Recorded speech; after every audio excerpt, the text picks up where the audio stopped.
शिवाय।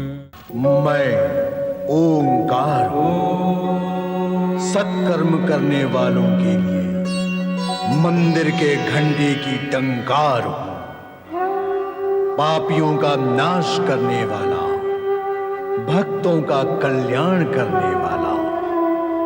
मैं शिव रूपी आकार हूं, मैं ओंकार हूं। इस सृष्टि में समय समय पर तामसिक तत्वों ने असुरों और दैत्यों का रूप धारण कर निर्दोष प्राणियों पर अत्याचार किए हैं। पीड़ित और भयभीत प्राणी सदा ही भोलेनाथ की शरण में आते रहे हैं। ओम ब्रह्मदेवाय नमः। ओम ब्रह्मदेवाय नमः। ओम ब्रह्मदेवाय नमः। ओम ब्रह्मदेवाय नमः। ओम ब्रह्मदेवाय नमः। ओम ब्रह्मदेवाय नमः। ओम ब्रह्मदेवाय नमः। ओम ब्रह्मदेवाय नमः। ओम ब्रह्मदेवाय नमः। ओम ब्रह्मदेवाय नमः। ओम ब्रह्मदेवाय नमः। हे परमपिता ब्रह्मा जी, वो तीनों तारक पुत्र आपसे वरदान प्राप्त कर उसी प्रकार उत्पात मचाएंगे जिस प्रकार तारकासुर ने मचाया था। वो तीनों तारक पुत्र मानव और देव सभी की शांति भंग कर देंगे। आप उन्हें वरदान न दे परमपिता। इसी में हम सबका हित है परमदेव। नारायण नारायण, आप मौन क्यों है परमपिता? मौन तोड़ने से सत्य प्रकट होने लगता है नारद, और सत्य अप्रिय होता है। प्रिय सत्य से अप्रिय सत्य अधिक हितकारी होता है परमपिता। आप वही कहें। सुनो देवगण, वरदान देना मेरा स्वभाव नहीं, बंधन है। मैं सुर अथवा असुर किसी से नहीं कहता कि वे मेरा तप करें और मेरा वरदान प्राप्त करें। जो भी तप करता है उसका प्रतिदान देने के लिए मैं प्रतिबद्ध हूं। फिर हमारा क्या होगा ब्रह्मदेव? ये तो भविष्य ही बताएगा, परंतु मुझे तुम्हारी स्थिति देखकर आश्चर्य होता है कि असुरगण तप करके वरदान, सामर्थ्य और सफलता प्राप्त करने के लिए यत्नशील हैं, परंतु सुरगण उनके तप से भयभीत और चिंतित होकर अपना आत्मबल खो रहे हैं। वर्तमान बता रहा है कि तुम्हारा और असुरों का भविष्य क्या होगा। ओम ब्रह्मदेवाय नमः। ओम ब्रह्मदेवाय नमः। ओम ब्रह्मदेवाय नमः। ओम ब्रह्मदेवाय नमः। ओम ब्रह्मदेवाय नमः। ओम ब्रह्मदेवाय नमः। ओम ब्रह्मदेवाय नमः। ओम ब्रह्मदेवाय नमः। ओम ब्रह्मदेवाय नमः। ओम ब्रह्मदेवाय नमः। ओम ब्रह्मदेवाय नमः। ओम ब्रह्मदेवाय नमः। ओम ब्रह्मदेवाय नमः। ओम ब्रह्मदेवाय नमः।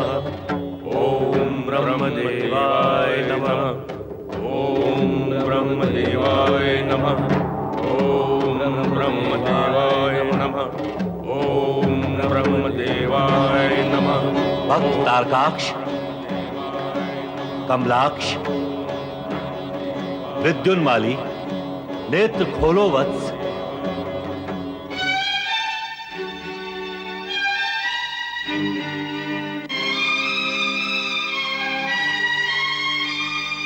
ओम ब्रह्मदेवाय नमः।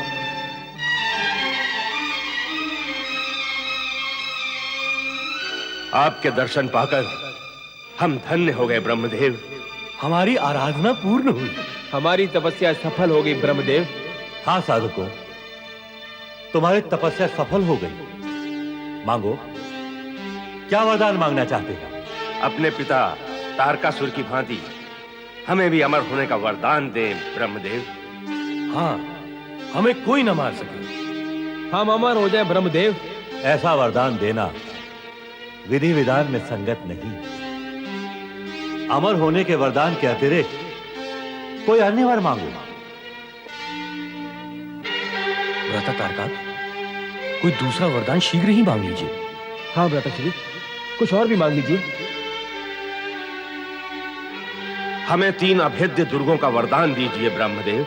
जो स्वर्ण, रजत और लोह से निर्मित हो ब्रह्मदेव, और तीनों पुर आकाश में एक दूसरे के ऊपर स्थित हो ब्रह्मदेव, और देवताओं के लिए अदृश्य हो ब्रह्मदेव। हमारा वध केवल भगवान शिव के हाथों से हो। और तब हो जब अभिजीत मूर्त पर पूष्य नक्षत्र में स्वर्णपुर, रजतपुर तथा लोहपुर तीनों एक दूसरे से जुड़े। तथास्तु। मैं शीघ्र ही इन 3 अभेद्य पुरों का निर्माण असुरों के शिल्पी मयासुर से पूर्ण करा दूंगा।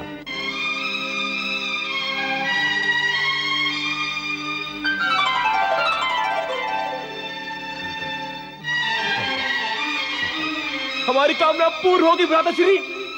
हमें इच्छित वरदान प्राप्त हो गया। हमें तीनों पुर मिल गए।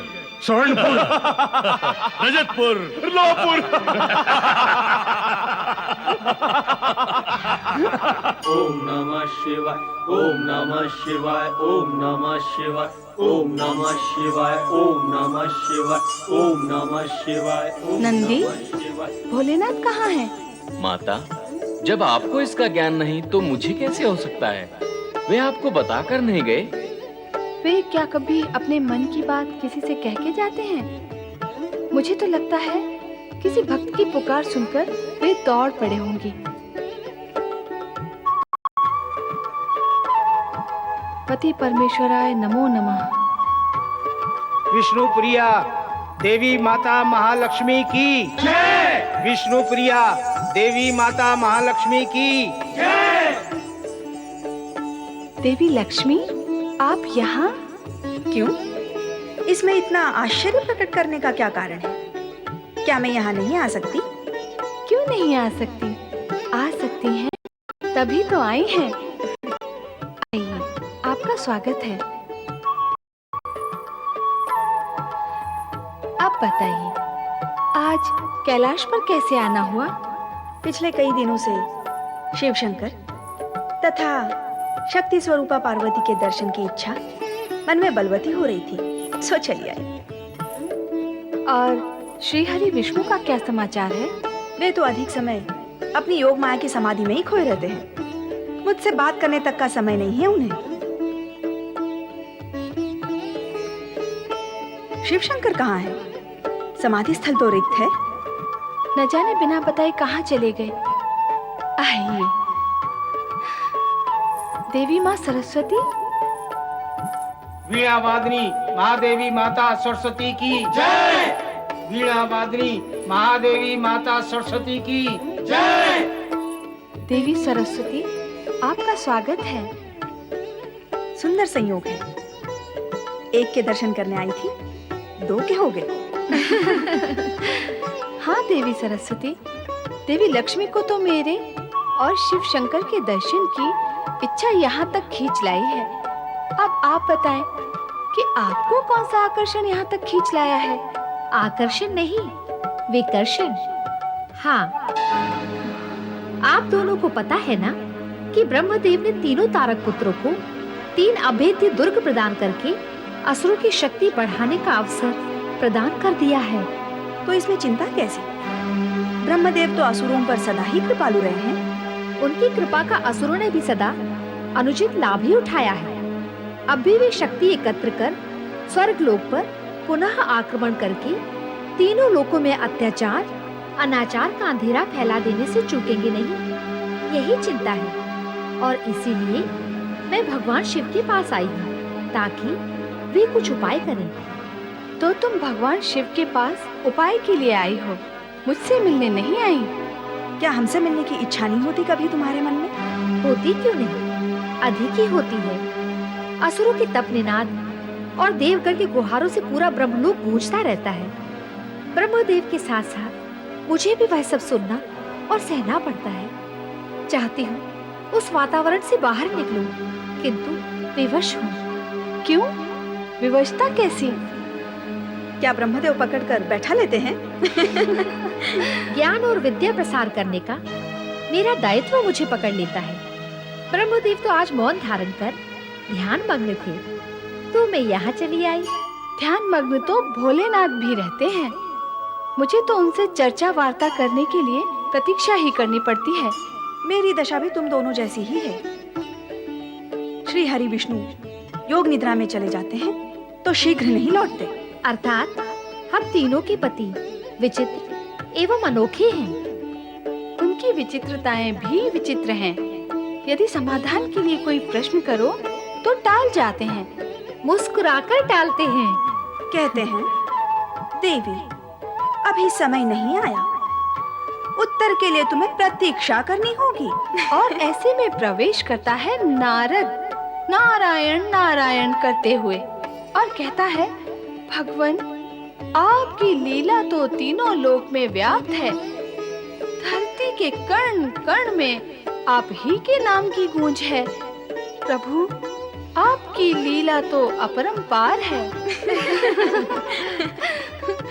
देवी सरस्वती, तुमने अपनी प्रतिभा का प्रदर्शन नहीं किया।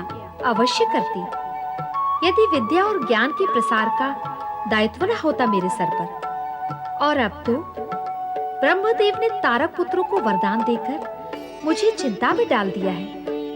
देवगण का क्या होगा? देवी सरस्वती, आप ज्ञान की देवी होकर भी उस वरदान का रहस्य अब तक नहीं समझी। आप देवगण को लेकर चिंतित न हो, वे पूर्ण सुरक्षित हैं और रहेंगे।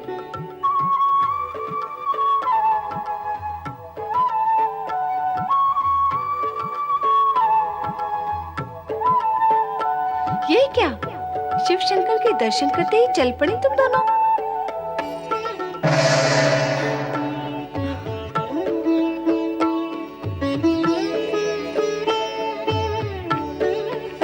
ब्रह्मदेव के वरदानानुसार तारकासुर के तीनों पुत्रों को उनका मनोवांछित फल मिल गया था। शिल्पकार मायासुर ने तीनों तारक पुत्रों के लिए 3 अभेद्य दुर्गों का निर्माण किया। स्वर्णपुर, रजतपुर और लोहपुर, ये तीनों दुर्ग आकाश में एक दूसरे के ऊपर स्थित थे और देवताओं के लिए अदृश्य भी। शिल्पकार मायासुर तारक पुत्रों को त्रिपुर के अवलोकन के लिए आकाश मार्ग द्वारा प्रस्थान करता है।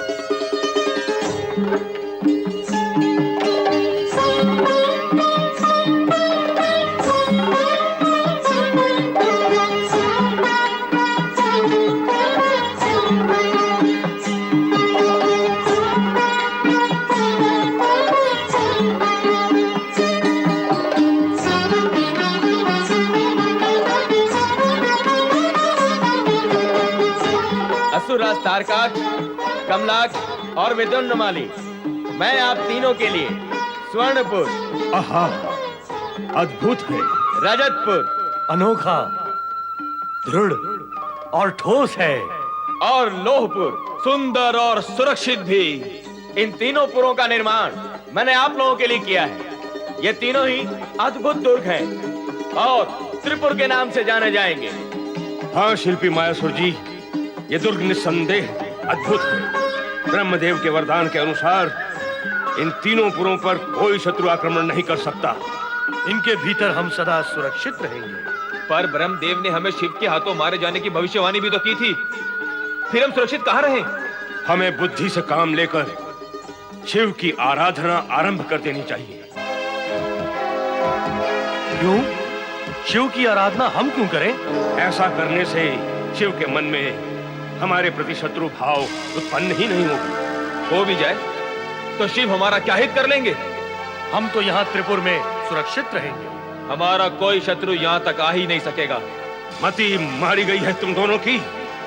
अभी अभी कह रहे थे कि शिव के हाथों मारे जाने की भविष्यवाणी ब्रह्मदेव ने की है, तो फिर हम सुरक्षित कहां रहे? अब स्वयं अपने ही शब्दों का खंडन कर रहे हो। कुछ भी हो, हम शिव की आराधना नहीं करेंगे। हाँ, हम नहीं करेंगे। मैं तुम दोनों से बड़ा हूं, इसलिए हित अहित भी अधिक समझता हूं। मैं तुम्हें जो कहूंगा तुम्हें वही करना होगा। बड़ा भ्राता होने के नाते मैं तुम्हें आज्ञा देता हूं कि तुम्हें मेरे साथ शिव आराधना करनी ही होगी। ज्येष्ठ भ्राता की आज्ञा का उल्लंघन तो नहीं किया जा सकता। हाँ, हम तीनों भाई मिलकर शिव की आराधना करेंगे। शिव आराधना करने से पूर्व अपने अपने पुरों को अवलोकन करने आगे आए। महाबली तारकाक्ष, आइए आपको स्वर्णपुर पहुंचा दूं।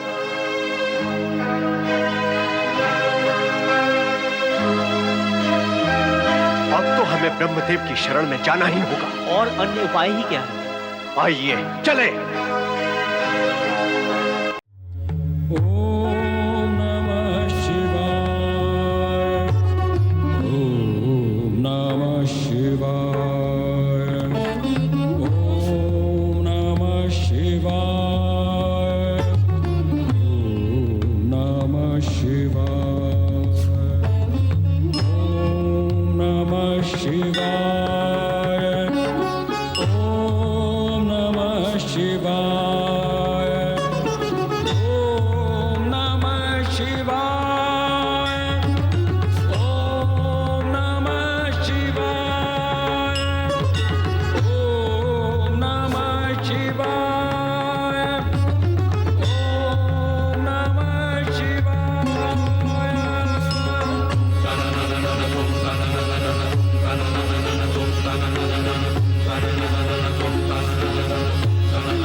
शिवा।